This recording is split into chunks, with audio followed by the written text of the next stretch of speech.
Good morning students. आज हम लोग वेक्टर पार्ट 2 देखने जा रहे हैं। पिछले वीडियो में हमने वेक्टर 1 पढ़ाया था और उसे अपलोड किया था, और उसमें हम लोगों ने टाइप्स ऑफ वेक्टर क्या है इस बात की चर्चा की थी। और आज हम लोग देखने जाएंगे क्या operation on vectors, that is what first of all addition of vector या सम ऑफ वेक्टर्स कह सकते हैं, सम ऑफ वेक्टर्स कह सकते हैं। तो पहली बात कि आप लोगों को याद होगा स्टार्टिंग में हमने एक चीज़ बतलाया था कि अगर मान लीजिए ए डिस्प्लेसमेंट है, ये बी डिस्प्लेसमेंट है, तो ए और बी का रिजल्टेंट डिस्प्लेसमेंट ये जो थर्ड साइड बनेगा उससे हो जाएगा। तो पहला लॉ ऑफ एडिशन यही बनता है, फर्स्ट लॉ ऑफ एडिशन यही बन रहा है।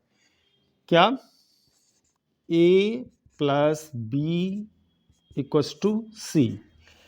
इस लॉ को कुछ इस तरीके से लेते हैं कि if two vectors A and B are represented by two consecutive sides of a triangle, then the third side C will represent its addition या sum. The resultant will be represented by the third side. कुछ इस तरीके से बात आएगी। If two vectors are represented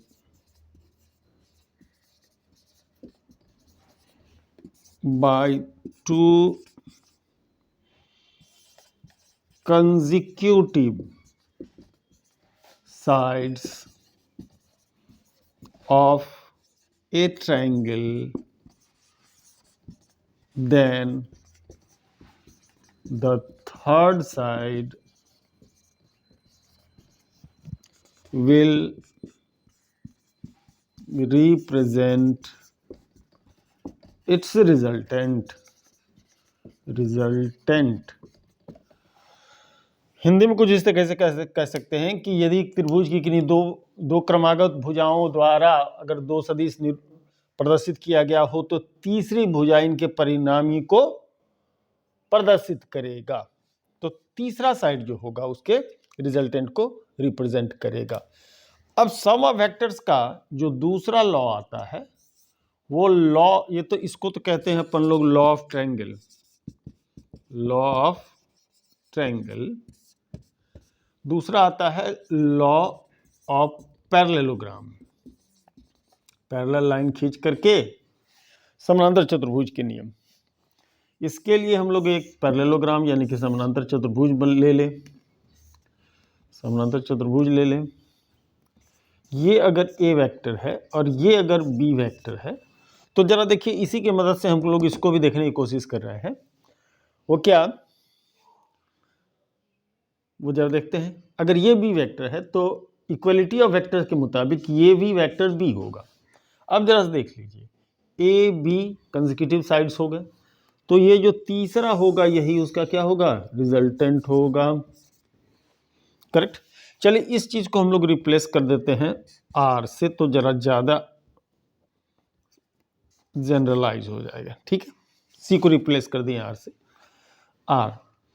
तो triangle law of addition के मुताबिक यहां हम लोग देख सकते हैं ए और बी का सम ये आर होगा। इसी का हेल्प हमने इसमें लिया है। तो चाहे ए में चाहे इस बी को जोड़े या इस बी को जोड़े, दोनों ये बी और ये बी दोनों है तो सेम। तो अब इसको थोड़ी देर के लिए अगर हम भूल जाएं और अब पैरेललोग्राम के हिसाब से देखें, तो जो दो एडजेसेंट साइड्स हैं पैरेललोग्राम के, इनके बीच का जो डायगोनल है वही इनके रिजल्टेंट को क्या कर रहा है, रिप्रेजेंट कर रहा है। इसका मतलब हम कह सकते हैं कि if two vectors are represented by two adjacent sides of parallelogram, then the diagonal between them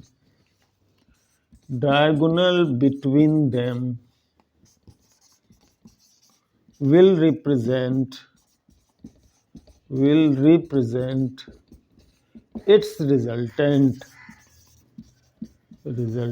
इनके रिजल्टेंट को क्या करेगा, वो रिप्रेजेंट करेगा इनके बीच का जो डायगोनल होगा वो। करेक्ट। यानी कि यदि किसी समानांतर चतुर्भुज की दो आसन्न भुजाओं के द्वारा अगर दो सदिश निरूपित किया जाता है तो उनके मध्य का विकर्ण उनके परिणामी को प्रदर्शित करेगा या निरूपित करेगा। हिंदी थोड़ा ज़्यादा क्लिष्ट हो जाता है तो हिंदी अंग्रेजी मिला करके समझ सकते हैं कि समानांतर चतुर्भुज के दो अगर अगल बगल की भुजाओं से अगर यदि क्या हो, दो सदिश व्यक्त किया गया हो तो उनके बीच का जो विकर्ण होगा वो इनके परिणामी को निरूपित करेगा। The diagonal between them will represent the resultant. तो ये लॉ ऑफ क्या बनता है, एडिशन बनता है ना, लॉ ऑफ ट्रायंगल और लॉ ऑफ पैरेलल। अब सोचिएगा कि अब अलग अलग दो चीज क्यों है, तो प्रैक्टिकल एप्लीकेशन के मुताबिक कहीं कहीं ट्रायंगल ऑफ एडिशन ज्यादा हमारा काम कारगर होगा, कहीं कहीं पर क्या होगा, हमारा लॉ ऑफ पैरेललोग्राम जो होगा वो ज्यादा कारगर होगा। ऐसे सिचुएशन में जहां जिस तरह से अप्लाई होगा वो हमारे उस समय डिपेंड करेगा कि हमको इसको अप्लाई करना है कि हमको इसको अप्लाई करना है, तब हम लोग क्या कर पाएंगे, इसको अप्लाई कर पाएंगे। ठीक है, ओके।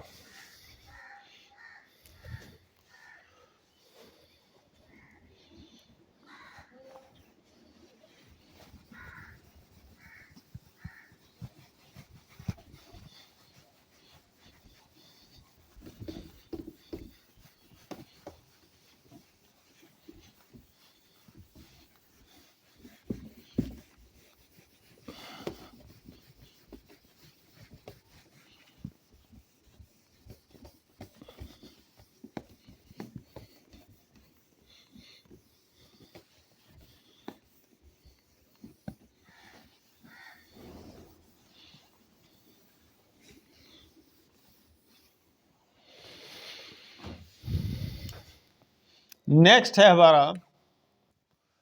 है डिफरेंस ऑफ वेक्टर या सबट्रैक्शन ऑफ वेक्टर। सब्सट्रैक्शन और क्या कह सकते हैं, डिफरेंस।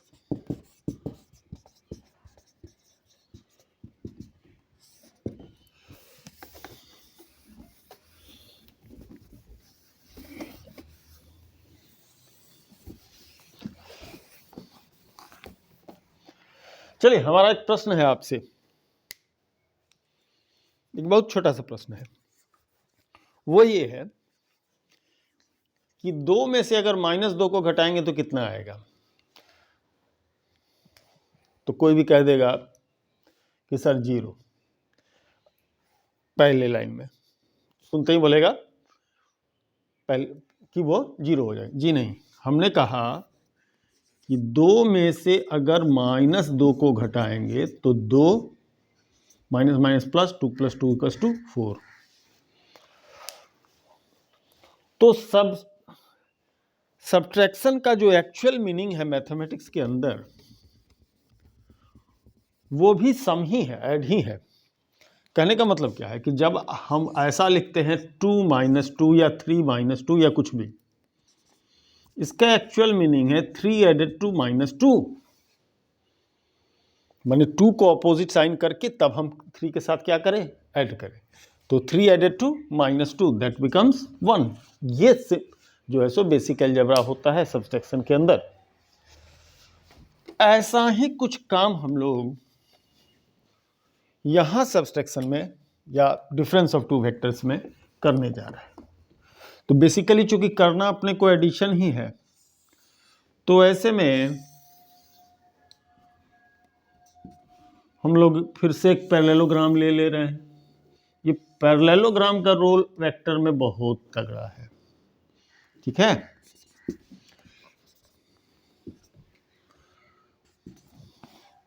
ना।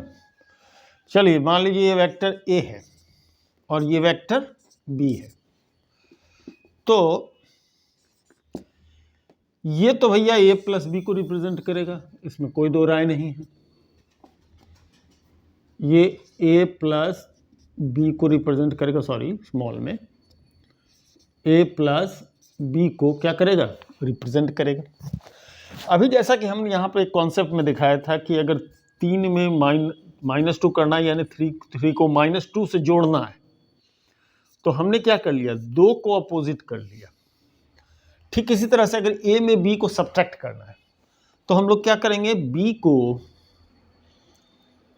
अपोजिट कर लेंगे। तो बी का अपोजिट वेक्टर क्या होगा, यही है अपोजिट वेक्टर। जितना मैग्नीट्यूड में है वो उतना ही मैग्नीट्यूड में पीछे की तरफ अगर हम ड्रॉ कर देते हैं, तो और बड़ा करना पड़ेगा, उतना ही मैग्नीट्यूड में अगर पीछे की तरफ ड्रॉ कर देते हैं, तो यही वेक्टर क्या हो जाएगा, -b vector. Now a minus B जो हम लोग देखने की कोशिश कर रहे हैं, हम लोग एक्चुअल क्या करने की कोशिश कर रहे हैं, a माइनस बी को देखने की कोशिश कर रहे हैं। तो a और a माइनस बी का सेंस होगा a added to minus B. तो अब एक नीचे पैरेललोग्राम हम लोग बना लें, ऊपर के पैरेललोग्राम के साथ साथ एक नीचे की तरफ पैरेललोग्राम बना लें। ये a वेक्टर है, ये -b वेक्टर है।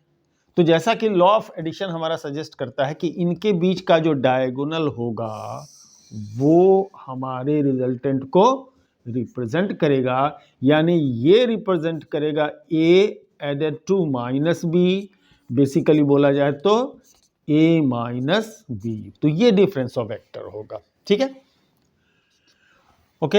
ये डिफरेंस ऑफ वेक्टर निकालने का तरीका होगा। अब जरा सा थोड़ा फास्ट फॉरवर्ड मेथड को हम लोग देखने की कोशिश करेंगे।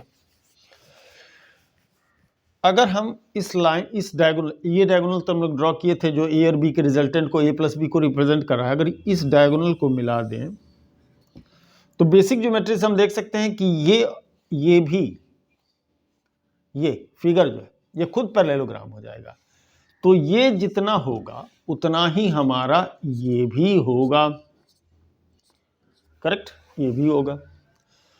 तो अब अगर हम लोअर फिगर को छोड़ देते हैं, लोअर फिगर को अगर हम लोग छोड़ देते हैं, तो लोअर फिगर को अगर हम लोग छोड़ करके सिंपली अपर फिगर पर चले जाते हैं, तो सिर्फ मात्र A B C D parallelogram है। इसी से हम लोग सम और डिफरेंस भी क्या कर सकते हैं, बता सकते हैं। कैसे, वो जरा देखिए, ए वेक्टर ये, बी वेक्टर ये, तो ए प्लस बी इनके बीच के डायगोनल से रिप्रेजेंट होगा। और अगर डिफरेंस अगर हमको पता करना है कि ए वेक्टर ये, बी वेक्टर ये, तो बी वेक्टर से ए वेक्टर की तरफ अगर इनका टिप टू टिप कनेक्ट कर दिया जाए तो ये डिफरेंस ऑफ वेक्टर हो जाएगा। कहने का मतलब कि हमारा दो वेक्टर है, ये ए और ये वेक्टर है बी, करेक्ट। और अगर हमको a माइनस बी पता करना है तो यही हो जाएगा हमारा a माइनस बी, करेक्ट। अगर b माइनस ए की बात करें,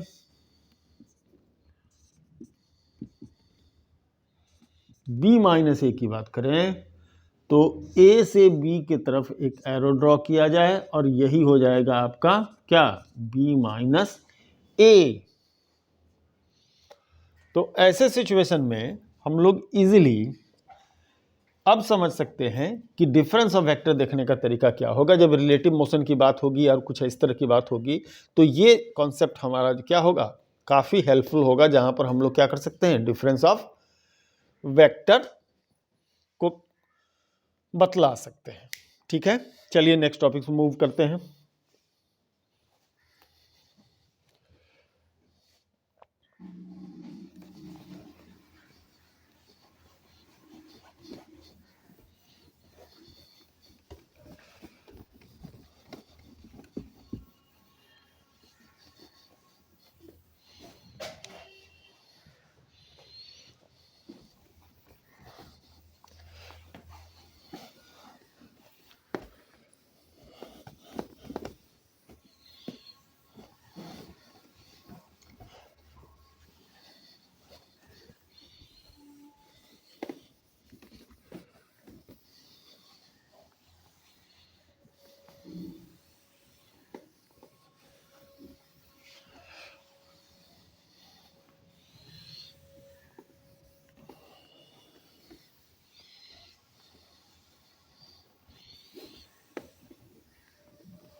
now what will be the direction and resultant of now what will be the direction and magnitude of the resultant vector का डायरेक्शन और मैग्नीट्यूड क्या होगा, कैसा होगा, इसको कैसे डिटरमाइन करेंगे, इस चीज को अब हम लोग समझने की कोशिश करेंगे। चाहे हम लोग एडिशन कर रहे हो या हम लोग उसको क्या कर रहे हो, सब्सट्रैक्शन कर रहे हो, हम लोग उसको समझने की क्या करेंगे, कोशिश करेंगे।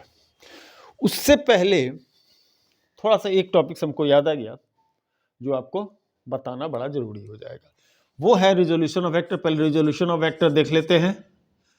रिजोल्यूशन बड़ा इंपॉर्टेंट है ये चीज, रिजोल्यूशन ऑफ वेक्टर। जब जोड़ना सीखे हैं तो तोड़ना भी आना चाहिए। अभी जैसा कि एक फिगर में हम लोग ऐसा देखे थे कि ये है ए वेक्टर, ये है बी वेक्टर, और ये बन गया सी वेक्टर या आर वेक्टर, जो कुछ भी कह ले। यानी ए और बी को जोड़े तो आर मिलेगा, तो आर को तोड़े तो ए और बी मिलेगा। तो ऐसा कह सकते हैं कि A and B are the resoluted components of what, vector R. लेकिन सिर्फ ए और बी ही आर नहीं होगा, कोई तीसरा सी और डी वेक्टर को मिलाने से भी आर वेक्टर बन सकता है। ऐसे तो बहुत सारे पेयर हो जाएंगे, किसके, आर के।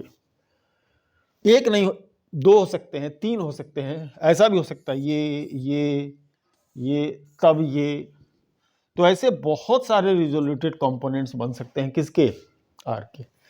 लेकिन हम लोग थोड़ा सा कुछ स्टैंडर्ड कंपोनेंट्स को सीखने की कोशिश करेंगे। बहुत सारे लड़के जो 11th में होंगे या 12th में होंगे, रिजोल्यूशन ऑफ वेक्टर के कॉन्सेप्ट के कमी के कारण बहुत जगह कंफ्यूज होते होंगे। तो जैसा कि अभी हम इसको रिजोल्यूट कर रहे थे, इसको हम रिजोल्यूट किए, तो रिजोल्यूशन में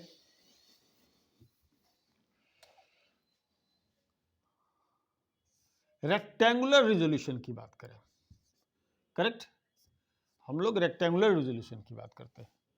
तो रेक्टेंगुलर रिजोल्यूशन की बात करते हैं एक्स एक्सिस और Y axis, correct. X axis के डायरेक्शन में चलिए देखें, अगर ये एंगल थीटा है तो जो बेस बनेगा सिंपल ट्रिग्नोमेट्री इस्तेमाल करें तो ये आर कॉस थीटा होगा, ठीक है, आर कॉस थीटा होगा, है ना। और इस डायरेक्शन की बात करें, माने इतना सा भाग, और ये जो होगा, ये बोलिए चाहे ये बोलिए, ये होगा आर साइन थीटा, ये भी होगा आर साइन थीटा। इसको थोड़ी सी ट्रिग्नोमेट्री इस्तेमाल कीजिए, ये निकल के आ जाएगा आपका। ट्रिग्नोमेट्री इस्तेमाल कीजिए, ये निकल करके आ जाएगा। तो देखने वाली बात, जरा अलग फिगर हटा करके देखते हैं कि एक वेक्टर अगर हम आर ऐसा लेते हैं तो इसका एक कंपोनेंट जो कि हॉरिजॉन्टल कंपोनेंट आप कह सकते हैं, हॉरिजॉन्टल कंपोनेंट इसका आर, यहाँ अगर एंगल थीटा है तो आर कॉस थीटा होगा, और जो वर्टिकल कंपोनेंट इसका बनता है वो क्या होगा, आर साइन थीटा होगा। कल हम लोगों ने यूनिट वेक्टर देखा था, एक्स एक्सिस के डायरेक्शन में यूनिट वेक्टर होगा आई कैप होगा, वाई डायरेक्शन में जो यूनिट वेक्टर होगा वो क्या होगा, जे कैप होगा। ऐसे सिचुएशन में आर वेक्टर को हम लोग लिख सकते हैं क्या, इस डायरेक्शन का इसका मैग्नीट्यूड कितना बोल रहे हैं हम, R cos theta I cap, और इस डायरेक्शन का वेक्टर ये कितना हो गया, मैग्नीट्यूड में आर साइन थीटा, और कितना, जे कैप। अगर मान के चले कि ये ए है और ये क्या है, बी है, ठीक है, तो इसके पहले हम लोग कुछ इस तरीके से भी ले सकते थे। और आर होगा क्या, आर होगा आपका, आर क्या होगा, A vector plus B vector. तो ए वेक्टर को क्या लिख पाएंगे हम लोग, R cos theta I cap, और बी वेक्टर को क्या लिख पाएंगे हम लोग, R sine theta J cap. तो वही हम लोगों ने यहां से R equal to A vector plus B vector को R cos theta I cap, R sine theta J cap हमने लिख लिया है। ओके, तो आर वेक्टर क्या होगा हमारा, R common cos theta I cap plus sine theta J cap. तो अगर हम लोग इससे कंपेयर करते हैं यूनिट वेक्टर आर कैप, तो आर कैप कितना है, cos theta I cap plus sine theta J cap. ये वेरीफाई भी कर सकते हैं, आर कैप यूनिट वेक्टर होता है, इसका मैग्नीट्यूड अंडर, इसका क्या होगा, आर कैप अंडर रूट, ये क्या है, तो under root cos square theta plus sine square theta, that is क्या 1, करेक्ट है ना। ये कॉन्सेप्ट हमने लिया है, जो रिजोल्यूटेड कंपोनेंट्स आप लेते हैं तो आर की वैल्यू अगर ये ए है और ये बी है, तो बाय पाइथागोरस आप कह सकते हैं कि मैग्नीट्यूड ऑफ आर जो होगा कितना होगा, अंडर रूट ए स्क्वायर प्लस बी स्क्वायर होगा। उसी कॉन्सेप्ट को हम लोगों ने यहाँ इस्तेमाल किया है, तो वेरीफाई भी हम लोगों ने कर लिया कि ये इस तरीके की बात होगी। अगर यहीं पर 3 डायमेंशनल ऑर्थोगोनल रिजोल्यूशन अगर हम लोग किसी वेक्टर का लेते हैं, तो 3 डायमेंशनल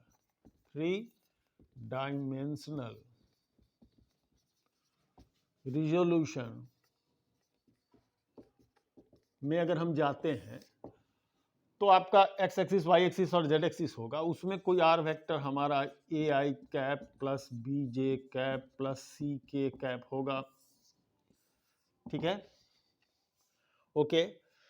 उसमें आप जरा सा ऐसे आए, ठीक है, कोई वेक्टर होगा, एक के साथ अल्फा एंगल, दूसरे के साथ बीटा एंगल, तीसरे के साथ गामा एंगल बना रहा होगा, ठीक है, तीसरे के साथ गामा एंगल बना रहा होगा। यहाँ पर तो हम लोग एक ही एंगल से काम चला रहे थे कि चूंकि ये कम्प्लीमेंट्री एंगल हो जा रहा है, ये थीटा, ये 90 माइनस थीटा होगा तो cos 90 minus theta sine theta हो जाएगा।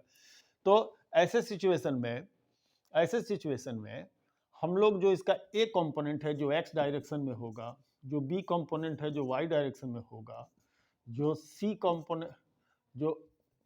कंपोनेंट है जो जेड डायरेक्शन में होगा, ए वेक्टर हमारा कॉस अल्फा आई होगा, बी वेक्टर हमारा कॉस बीटा जे कैप होगा, सी वेक्टर हमारा कॉस गामा के कैप होगा, करेक्ट।